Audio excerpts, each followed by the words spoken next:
that's what I was just saying, like that those companies that started in the mushroom industry, like Rise and them, their marketing is bullshit too. Like they're straight up just lying to people, you know?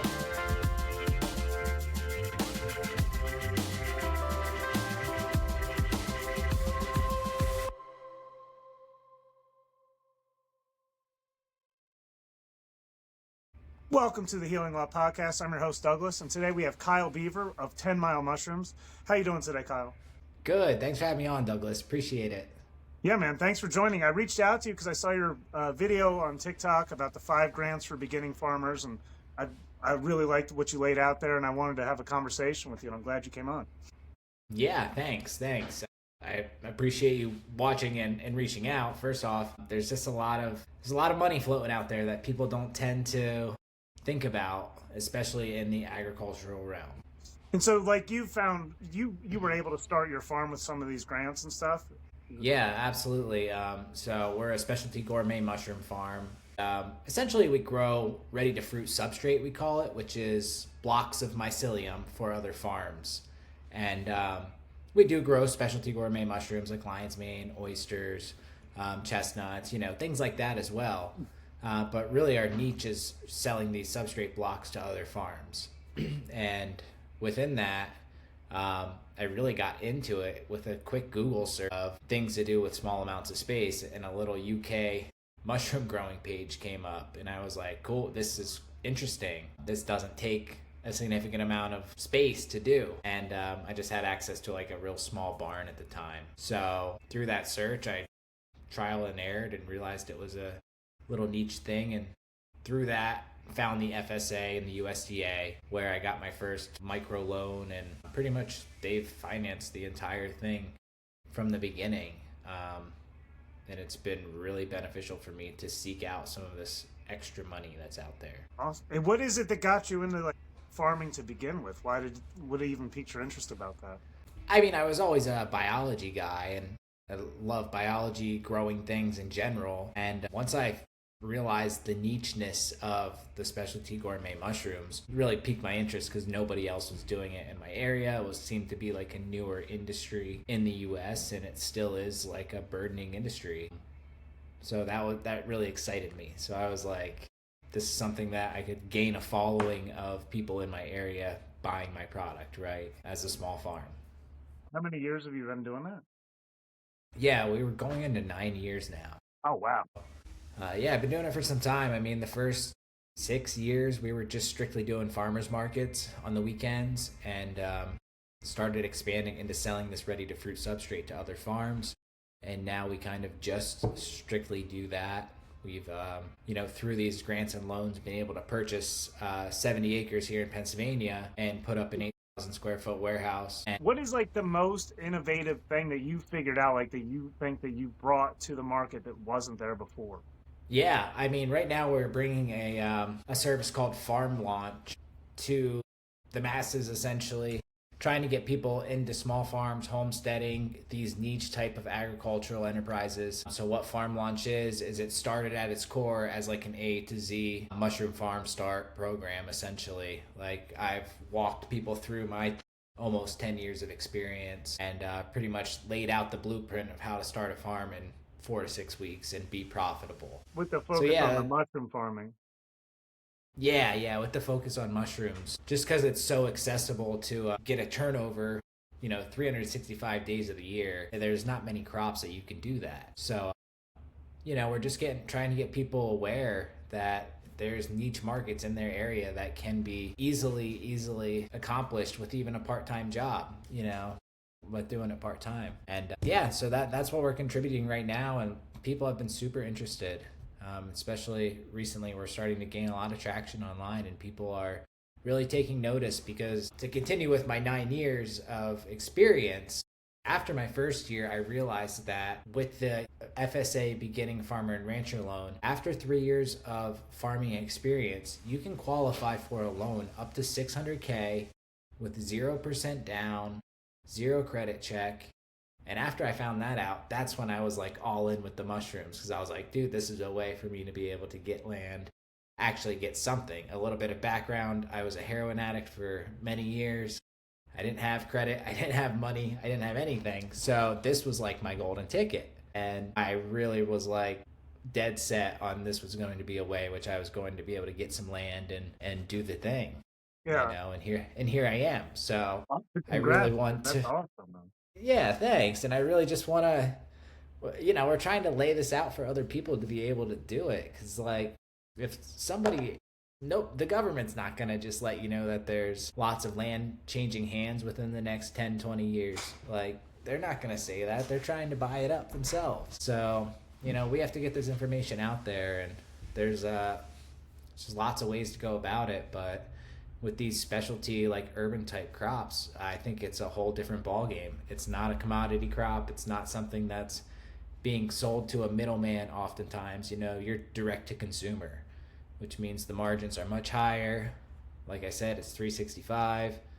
Your yields are much more per square foot than any other crop that's out there. So I think it's just a cool new thing in the agricultural realm. Absolutely. I'm all about, dude, these small farms it's going to change dramatically. There's going to be this whole, I don't even know which way, but people who want to find the Farm Launch app and they want to check that out, how do they find that?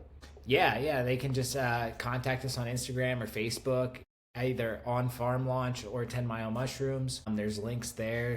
Or you can go to launchfarmsusa.com and you can find us there as well. Awesome. Yeah, I'll be sure to put those in the description as well. Yeah, we have like a cheap profitability calculator out right now. It's like $27, and you can pretty much plug and play your numbers, and it's a spreadsheet that'll show you how much potential revenue you could bring in with ready to fruit substrate. Like it's simple math. Like we sell the blocks for $10. You have X amount in expenses to get them to the consumer, and here's the block price, here's your potential shipping price. And it's really like a clear-cut thing, is like if you're selling them wholesale for $10 a pound, here's what your profit would be. If you're selling them at a market for, you can get quite a bit out of a pound at a market, up to $30 sometimes, depending where you're at. So it lays it all out pretty clear. So you've developed is that part of your master block? Is like this substrate you've developed that's easy to ship and you can prep it? Is that the main thing you sell, like the master block? So we have a product, actually, another contribution to the industry called the Master Brick. Oh, Master Brick. Sorry, yeah. Yeah, it's an all. You may have saw it on our website. Mm-hmm.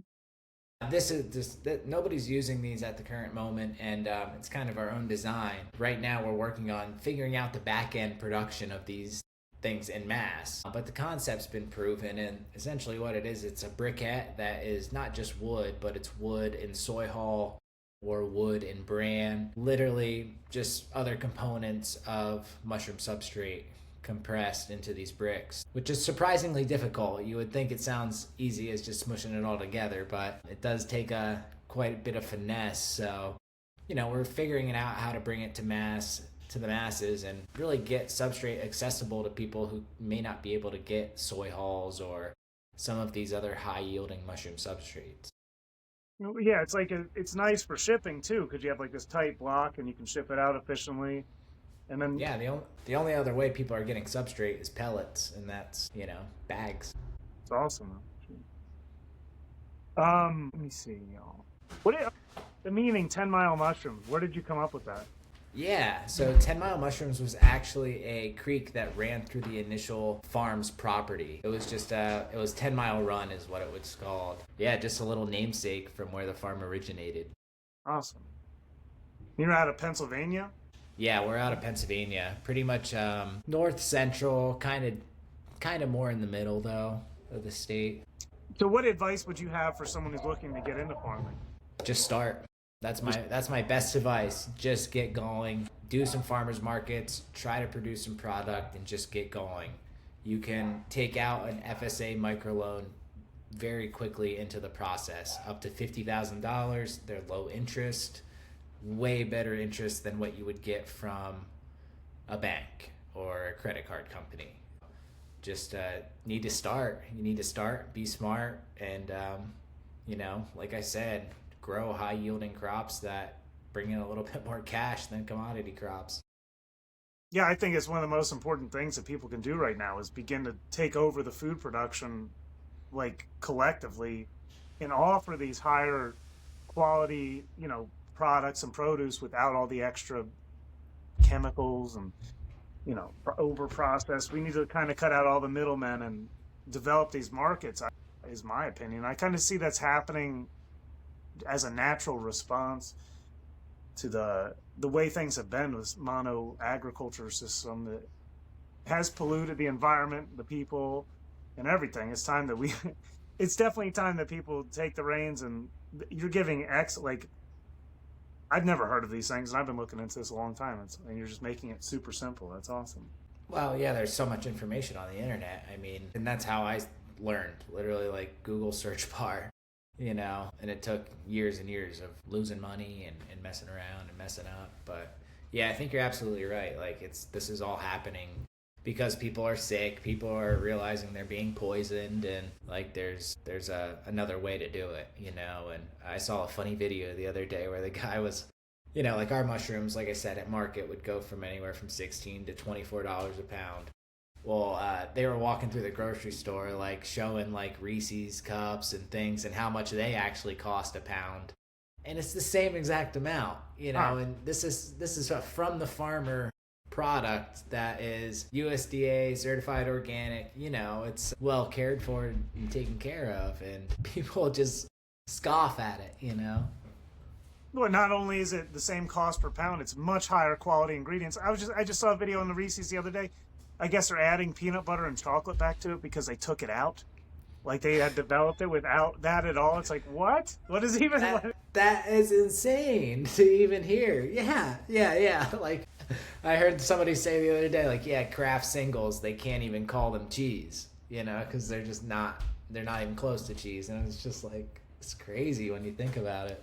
Right. Yeah, it's gotten so bad and so out of hand because people didn't pay attention or care. Convenience became the number one thing for people for a long time, many years and decades. And now it's coming to like this head where it's like, clearly it's not sustainable. People are getting, this is not the way to be. A shift is required, and it's happening. I mean, you're a prime example of that for sure, but there's many others as well.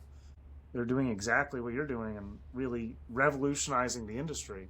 Yeah, there's lots of cool stuff out there. There's people outfitting shipping containers to mushroom grow rooms, and not just mushrooms, but other kinds of hydroponics and stuff like that. It's just really cool. People get really innovative when the time calls for it. Yeah, as far as mushroom growing goes, like, you're right on with the space, and like you can do limited space, you can do it indoors. With the hydroponics, all those systems are insanely expensive. But with the mushrooms, you get a block, and I guess you have to have the temperature you have to have it heated to some extent. Yeah, I mean, you need some slight parameters that you need to at least try to keep in check. We have a lot of Amish clientele who don't have air conditioners in their grow rooms, and they still do fine. They still take it to market and sell. You may not get the perfect flush every single time if your parameters are a little off, but you can still grow, especially oyster mushrooms, in a wide range of temperatures. So yeah, it's an easy beginner type thing. And what's cool about the industry is it's split up into these companies who are doing different parts of the process. So it's not like, and that's why we're able to do the substrate thing. We're not in a place really to sell fresh mushrooms, but all of our clients are in the inner city. They would rather focus on the markets and doing the sales. And it's like a great symbiotic relationship that really pans out. So you don't have to do all the work. You don't have to learn how to be like a lab rat mycologist in order to have a successful mushroom farm. And that's what we're trying to purvey to people. But it seems like everybody in the industry wants to do it all and be a hot shot. And it's like, man, it's so much easier if we share the load, I mean, with the cost of labor and finding good help and all of that stuff, I mean, it's just, it makes sense just to help each other out. And, we buy fresh mushrooms from our clients and they buy blocks from us, and it's just a cool cycle. Yeah. When you first started, you weren't considering growing that wasn't your primary thing, wasn't to sell a substrate, I wouldn't think. You had started with where did you begin? Like, what was your initial local? Yeah, local farmers markets were the initial focus, selling fresh mushrooms to restaurants and farmers markets. And That was great. I mean, that was the basis of our business, even out here where the markets aren't super big. It still sustained me. It was still a great, a great gig, but I had a little bit more higher ambitions than just to continue to do that. The farmers markets can be a grind. That's why it's like after a couple of years, you want to innovate, you want to do something different. Food hubs and CSAs right now are like, I think, the best thing we can do as a community for each other, really. Just supporting small scale farms, getting fresh organic food into people's hands like that. The organization of that, I just applaud anybody who's really doing it. And I would love to get one up and running here eventually within the next year or two, but we just haven't found the right formula with the busyness of the substrate. Yeah, absolutely. Mushroom log. Have you ever tried the mushroom logs? Like the straight logs, Yeah, like it's from the the only time I've actual. ever done it. You drill holes in the logs. Oh yeah, absolutely, absolutely. Yeah, we sell plugs and things like that. Oh, It's you not our do? main focus, but it works. They work great. I mean, it's a surefire way to get mushrooms. It's just Yeah. like you're working with nature. You're working with nature that way. It takes way longer. Yeah. You're not Yeah, getting flushes all the time. It can take like the reishi and shiitake. They all took like 2 years. And then yeah, yeah. yeah, You can soak them like it's a whole process. So like my friend has like 100 something logs of shiitake. We soak them when we want the flush, but it's very labor intensive. I know. One of our clients does that. He has a creek bed, just stacks and stacks of them, and Yeah. they do like a stack each week. They throw them in the creek bed. I'm like, man, that's so much work. Yeah, it's fun. It was fun. Like I've only done it a couple of times, but I couldn't do it all the time because he's like, yeah, Yeah, no. like I have an open invitation to go and make those that happen whenever I want, but it's like it's a lot of work. It's Yeah, fun yeah, when it's summertime and you can dip and let the logs soak for a moment. It's pretty cool yeah, work. definitely. Yeah, and the log grown mushrooms are supposed to be so much more nutritious than indoor grown, which is so interesting. Well, especially when it comes to like the medicinal ones like reishi and stuff. Can you grow reishi in the blocks? Yeah, we do, and they're really wild looking because they're a lot of times we grow them in vitro without air, so they'll be in this like specialty myco bag, and they just grow long antlers. They don't grow big conchs like you see outdoors. Oh, kind of like cordyceps, like they become like that. Yeah, yeah, they're like all just straight up. Huh. It's interesting. Yes. You mentioned one mushroom before I'd never heard of. You said you sell shiitakes or what? Like you said it a Oh, moment ago. chestnuts. Yeah, chestnut. What the heck is that? Chestnuts, Pholiota adiposa. It's a capped mushroom, so it's your typical stem and cap. It's not a shelf mushroom, but they're really interesting. We have lots of pictures of them on our Instagram because they're so cool looking. They look like little pretzel tops. They're like a reddish brown mushroom with these little specks on the top, little hairy specks. They're really interesting looking, but they're a delicious mushroom. They have like a more firm stem, and you can peel these stems apart and make like a beautiful like barbecue chicken out of them. A mock barbecue chicken. The one I've had that's like is the yeah, is it Hen of the Woods? It's like a That's like the meatiest mushroom in my opinion, that's the closest to meat that you'll get other than being real meat, in my oh, opinion. it's so good. They're so Yeah, amazing. Like it's so such a good. Yeah, strange like the fact that a mushroom makes that texture is just like beyond. I know it's wild, and we do grow those. Those are a tough grow for a lot of people. A lot of growers get into cultivating, and right away they want to grow maitake, and it's like they're just a little bit more advanced as far as they take a couple more steps to have them form properly, and they require more strict environmental requirements. So a lot of people want to jump right in, but it's a surefire like you're probably gonna not be able to grow them first thing. So what's the easiest mushroom to grow? Would be the oyster. Yeah, probably the oysters. Probably either a pearl oyster or a blue oyster. Lion's mane's also Hmm. relatively easy to grow as well. Yeah, lion's mane's hyper medicinal. The stuff on that is like that's amazing stuff. The lion's mane. You do tinctures at all, or you don't bother with all that? No, we do tinctures. It's not our main focus, but we sell tinctures and dried mushrooms as well. And I'd love to get into some other mushroom products. We're working with a friend right now who does they do like a hibiscus ginger seltzer, and it's called Mycopop. It's really delicious. That has cordyceps and lion's mane in it. I'm talking with another guy who's doing like lion's mane. Essentially, it's just water. It tastes like water. It's just infused with the lion's mane. Really interesting processes. I think like that's where this industry could really go big in products like that. The whole tincture, everybody gets into selling tinctures once they get into growing mushrooms. Yeah. It's like the evolution path, and I've not seen one person really be successful going from a fresh mushroom farmer to doing tinctures, because people truly don't like the alcohol that much. It's a hard thing to get people to continuously take or use, although you do feel the benefits from it. You know how supplements are. It's like, come and go. So I think like actually infused into drinks that people are going to drink every day is where it's at. I mean, you've seen Rise and all of these other mushroom coffee brands or whatever. Mm-hmm. They're huge. Yeah, that came out like all those brands started like 8 years ago or 7 or 8 years ago. Yeah. Now they're billion-dollar companies. So I have to do this every episode. I'm required by my sponsor, which is my own company, Operation American Grit. You ever heard of fulvic acid or Shilajit? I have. Yes, I love Shilajit. I take Shilajit every day. Do you know what your brand is? What's the brand? I've gotten a couple different ones. This one is actually a Rocky Mountain Shilajit that I've been taking. Yeah, it's just from this one couple who has this ground in the Rockies that supposedly it's making Colorado and Rocky Mountain Shilajit. Yeah, it's very interesting. You'll have to track that down. But it's delicious. It's really good. It's definitely cleaner than some of the Himalayan stuff that I've had. So I'd be interested to try yours. Well, the biggest thing the reason I started mine is because on TikTok they had Better All Shilajit, and they're flooding the market with these Shilajit bottles. They were selling it for way too cheap, and there was way too much. And if you look at how Shilajit's harvested, I mean, like, it's labor intensive.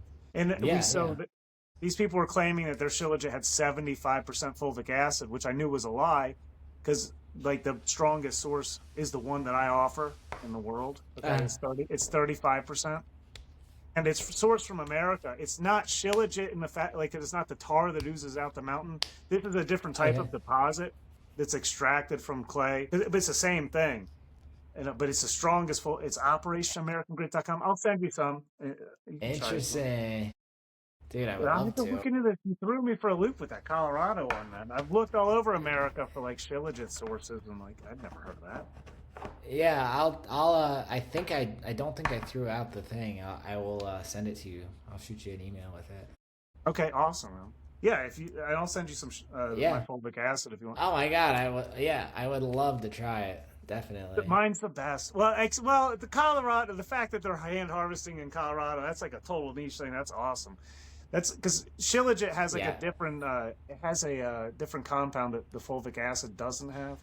And it can also have like more like silver and gold, like micronutrients, which mine doesn't have.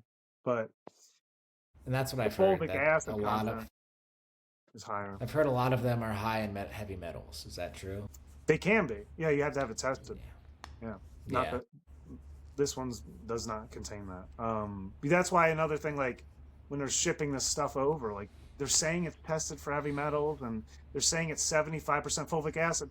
So we did like a separate study, like a lab test with the 75%. It was 6%. Oh my gosh, that's so bad. Like, that's the problem, and that's what I was just saying. Like those companies that started in the mushroom industry, like Rise and them, their marketing is bullshit too. Like they're straight up just lying to people. Now they're on this whole thing like you'll lose your gut, like it'll stop bloating and do everything for you. Like it's like, dude, it's going too far. Come on, like this shit is not even medicinal to begin with. Oh my God. Well, it was great having you on. I like to keep these under 30 minutes. We're about to hit that mark. Yeah, no doubt. Kyle Beaver of 10 Mile Mushrooms, 10milemushrooms.com, and at 10 Mile Mushrooms on TikTok. And you also have, it's at Farm Launch? Yeah, at Farm Launch on Instagram, Farm Launch on Facebook. Yeah, check us out. Awesome. And do you have so what? eh, eh, do you have any final remarks for anyone looking to get into farming, or anything else you want to get out there? The biggest thing is contact your local FSA office, your USDA. You have to understand these are government workers. You have to tell them what you want and need, and you got to stick to it because they're not there to save your ass, but there's opportunity there if you can work with them and find somebody who's willing to, deal with you and take care of your business. So they're there to help. You just got to get your foot in the door. Thank you for joining me today, Kyle. This has been the Healing Love Podcast. Y'all take care now. Thanks for listening. Thanks, Douglas.